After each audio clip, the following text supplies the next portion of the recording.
Cégep de Sainte-Foy y allait d'une initiative exceptionnelle. Plus de 500 arbres ont été plantés sur le campus. Une haie brise-vent anti-pollution, de même qu'une érablière, ont vu le jour grâce à la collaboration de divers intervenants. Le Cégep de Sainte-Foy, c'est plusieurs pavillons à côté desquels on retrouve certains espaces là, aménagés, comme vous pouvez voir ici derrière moi.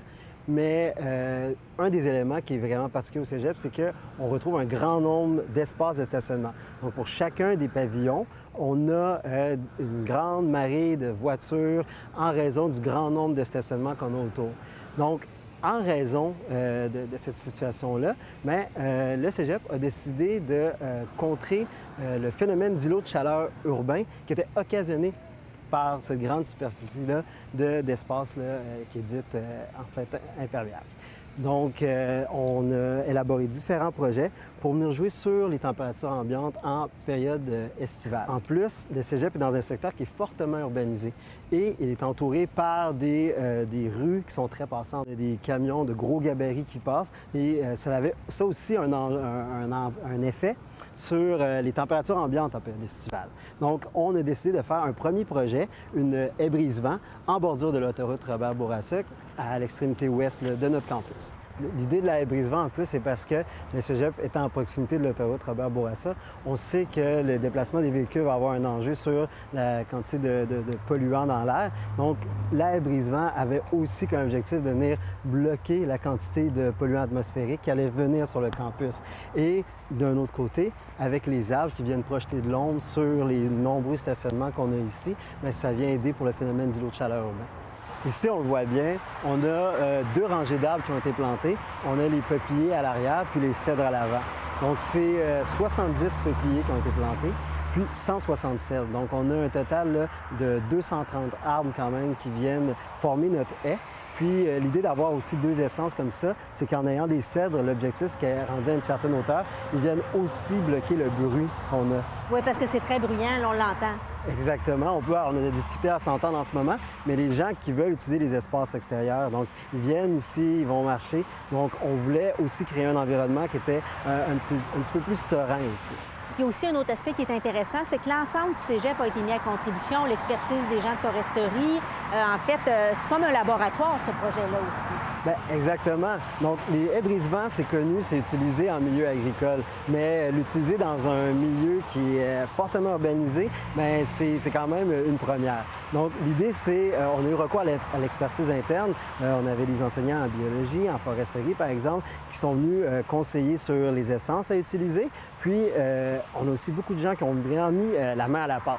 Donc, c'était une action qui était communautaire, c'était une action qui était bénévole. On a eu d'une centaine de personnes qui sont venues planter là, les 230 arbres en une journée. Donc, c'était vraiment intéressant de voir un aussi grand nombre de personnes qui ont répondu à l'appel. Parce que c'était vraiment tout simplement un appel à tous qu'on a fait. Les gens qui étaient intéressés à venir planter un arbre se sont déplacés. Puis, c'est ça, au-dessus d'une centaine de personnes qui sont venues cette journée-là.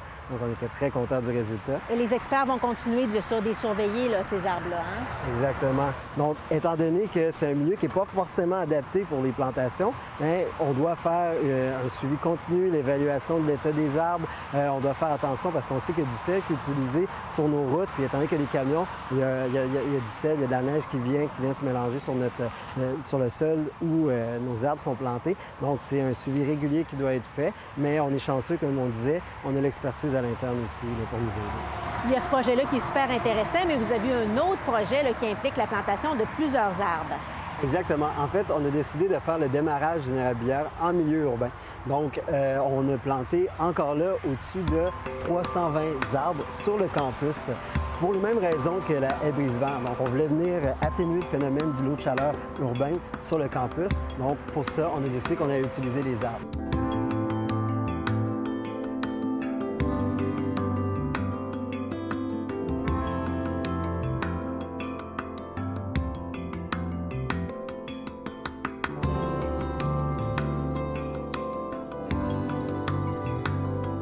De ça, on a continué avec le projet de démarrage d'une érablière en milieu urbain.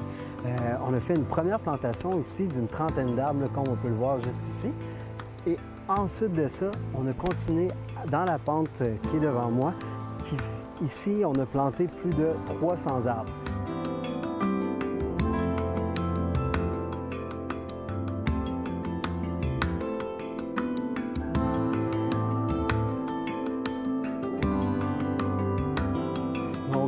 ça démarre d'un côté du stationnement et ça se rend jusqu'à la limite, en fait, à la toute fin de la haie brise-vent. Donc, c'est vraiment une continuité dans nos plantations. Puis, c'est les mêmes objectifs, en fait. Augmenter le niveau d'évapotranspiration sur le campus afin de diminuer les températures ambiantes en période estivale pour contrer le phénomène d'îlot de chaleur urbain. Aussi, on veut créer des espaces extérieurs pour la population du cégep, où ils vont pouvoir venir se reposer. On veut des espaces qui sont plus sereins, avec une meilleure qualité de l'air. Donc, c'est pour ça qu'on a décidé de faire plusieurs projets de vertissement à l'extérieur de notre campus.